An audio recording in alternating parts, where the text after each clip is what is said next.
Hello everyone, स्वागत है आपका अपने यूट्यूब चैनल आरपीएससी गाइडेंस में। आज के इस वीडियो में हम रेशम कीट पालन के बारे में बात करेंगे। तो रेशम कीट पालन किसको कहते हैं? व्यापारिक दृष्टि से रेशम प्राप्त करने के लिए रेशम कीटों का पालन करना ही क्या कहलाता है? रेशम कीट पालन या फिर सेरीकल्चर कहलाता है। ठीक है।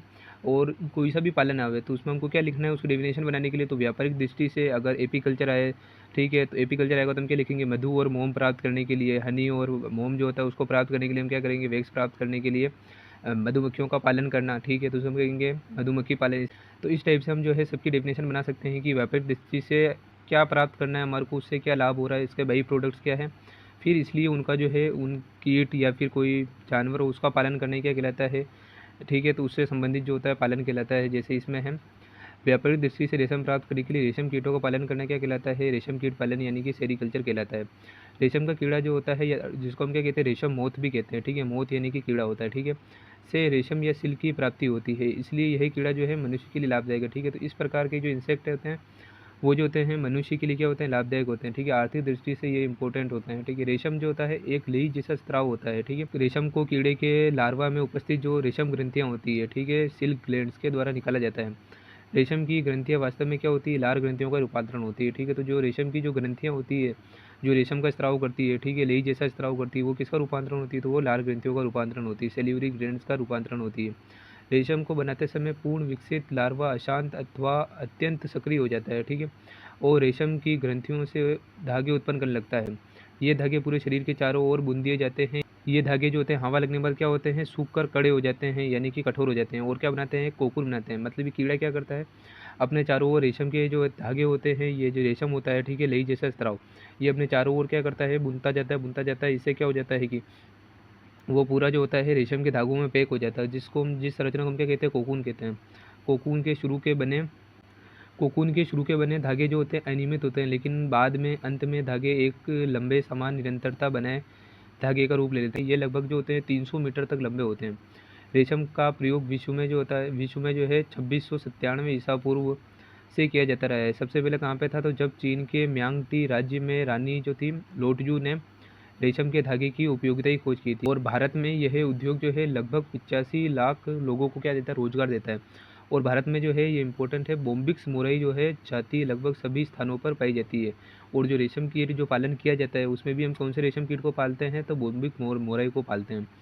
भारत के लगभग 210 जिलों में रेशम के कीटों को पाला जाता है तथा लगभग 1,65,000 हेक्टेयर जमीन को शहतूत की पत्तियों के खेती में प्रयोग किया जाता है। ठीक है, भारत में लगभग जो है 6,400 मीट्रिक टन रेशम का उत्पादन प्रतिवर्ष किया जाता है। ये लिखना इतना भी ज़रूरी नहीं है, फिर भी अगर हमको थोड़ा बहुत भी इसके संबंधित याद आता है तो हम थोड़ा लिख सकते हैं, बाकी ये ज़्यादा इंपॉर्टेंट नहीं है। शुरू में हमारे को डेफिनेशन लिखनी होती है, फिर बाद में हम जीवन चक्र लिखना स्टार्ट कर सकते हैं। और थोड़ा हिस्ट्री भी लिखना चाहें तो भी लिख सकते हैं डायरेक्ट। फिर हम क्या करते हैं? लाइफ साइकिल स्टार्ट करते हैं। लाइफ साइकिल के बाद हम देखते हैं कि रेशम कैसे बनेगा और उससे जो हमको क्या लाभ होंगे। ठीक है, तो वो उसको देखते हैं प्रोसेसिंग क्या होती है बाद में उसकी। ठीक है, तो अब हम देखते हैं संरचना एवं जीवन चक्र। ठीक है, तो स्ट्रक्चर एंड लाइफ साइकिल। वयस्क जो होता है मोथ का शरीर जो होता है 4 से 5 सेंटीमीटर लंबा होता है और इनका रंग जो होता है वो गंदे सफ़ेद रंग का होता है। शरीर बालों से भरा होता है। सिर पर एक जोड़ी संयुक्त नेत्र एवं एक जोड़ी जो होते हैं झाड़ रूपी एंटीना यानी कि श्रृंगिकाएँ स्थित होती है। वक्ष में जो होती है 2 जोड़ी पंख स्थित होते हैं। ठीक है, तो इनकी एब्डोमेन में क्या पाए जाते हैं? 2 जोड़ी पंख पाए जाते हैं। और इसके 3 जोड़ी जो होती है टांगे पाई जाती है। कैटरपिलर जो होता है वो क्या होता है? बेलनाकार एवं चिकने होते हैं। ठीक है, कैटरपिलर का जीवन काल जो होता है वो करीब 15 दिन का होता है। मतलब जो कैटरपिलर अवस्था है वो 15 दिन तक रहती है। इसके बाद क्या करता है? यह अपने ऊपर जो होता है रेशम का आवरण बना लेता है, जो क्या कहलाता है? कोकून कहलाता है। ठीक है, तो ये क्या करता है? अपने चारों ओर लेई जैसा स्त्रावित करता है इसकी रेशम की ग्रंथियों से। और एक क्या करता है? आवरण बना लेता है, जिसको हम क्या कहते हैं? कोकून कहते हैं। तथा जो होता है स्वयं जो होता है प्यूपा में बदल जाता है। मतलब जो पहले क्या था? कैटरपिलर था। कैटरपिलर अब कौन सी अवस्था में आ गया? प्यूपा में। पर इसके चारों ओर इसने क्या करा? कोकून का स्त्राव कर लिया।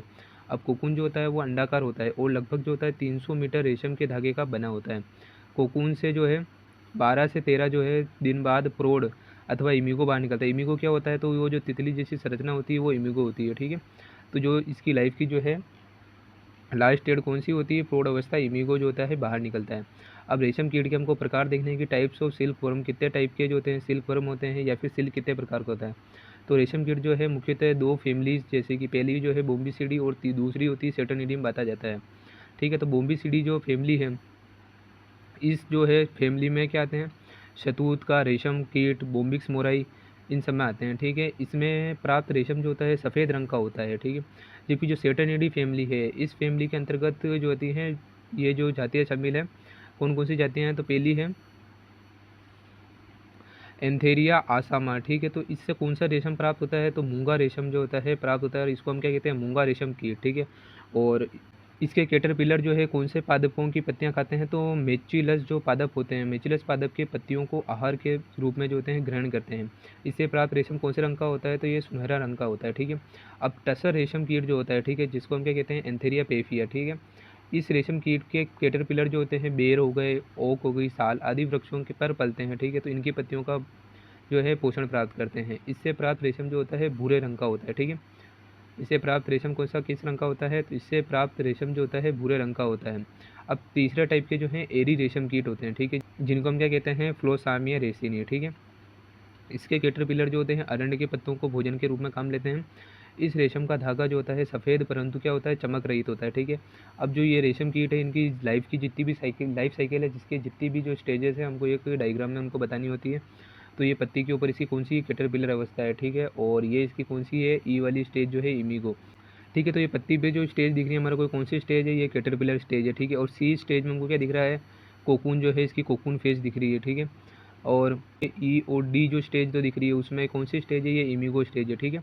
तो ऐसे हम इसकी लाइफ साइकिल को पूरा बता सकते हैं कि सबसे पहले कौन सी स्टेज आई, फिर कितने दिनों बाद में कौन सी स्टेज में इसको चेंज हो गई, ठीक है। अब जो एरी और मूंगा जो है एकमात्र रेशम है जो भारत में पैदा किया जाता है, ठीक है। और इन दोनों रेशम पर वर्तमान में भारत का एकाधिकार है। मतलब जो कौन से दो रेशम जो हैं, तो एरी और जो मूंगा रेशम है जो केवल भारत में ही पैदा किया जाता है, ठीक है। चार प्रकार के रेशमों अर्थात शहतूती, टसर, एरी और मूंगा में केवल शहतूती और एरी जो है दो ही कृषि पर आधारित है, ठीक है। अन्य जो दो दो हैं वो कौन से, टसर और मूंगा के रेशमों पादक शलभ जो होते हैं कीट वन के वृक्षों पर पलते हैं, ठीक है। तो उनको जो है क्या कर सकते हैं, पाल नहीं सकते हैं, ठीक है। वो कहाँ पे मिलेंगे, वन के वृक्षों पे ही मिलेंगे। वही इन वृक्षों पर इनके जो है नर व मादा अंडे देते हैं, और इनसे निकलने वाले लार्वा जो है क्या होंगे, या कैटरपिलर क्या करेंगे, जहाँ पे इनके अंडे दिए गए हैं वन में, ठीक है, तो उन्हीं वृक्षों की पत्तियों पर क्या करेंगे, पोषण प्राप्त करेंगे। और लार्वा जो है या कैटरपिलर जीवन की जो है 5 प्रावस्थाएं, इंस्टार प्रावस्थाएं जो होती है इनकी पूरी करते हैं, ठीक है। पाँचवीं इंस्टार जो 5वीं प्रावस्था इंस्टार के लार्वा या कैटरपिलर अपनी लार से जो है तार निकाल कर अपने चारों ओर 3-4 दिन तक एक कोकून बनाते हैं, ठीक है। लार्वा 13 से 18 दिनों में प्यूपा और प्यूपे से वयस्क तितली, जिसको हम क्या कहते हैं, इमिगो में परिवर्तित हो जाते हैं, ठीक है। जो वयस्क तितली किससे बाहर निकलती है, तो ये जो इनका जो कोकून होता है, ठीक है, रेशमी तंतुओं के जाल को काट कर बाहर निकल आते हैं, ठीक है। और इस प्रकार रेशम तंतु से रेशम प्राप्त होता है, ठीक है।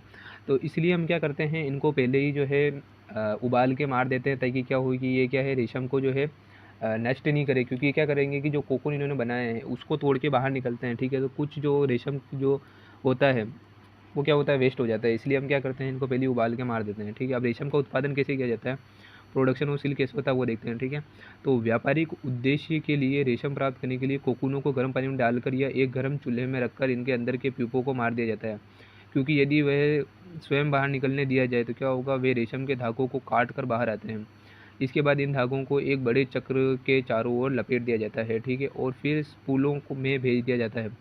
इस प्रकार से प्राप्त रेशम को कच्ची रेशम या फिर रील्ड रेशम जो होते हैं कहते हैं, ठीक है। रील्ड रेशम किसको कहते हैं, तो जो धागे हम उबाल के जो प्राप्त करते हैं और चक्रों में जिनको लपेट दिया जाता है उनको हम कहते हैं रील्ड रेशम कहते हैं।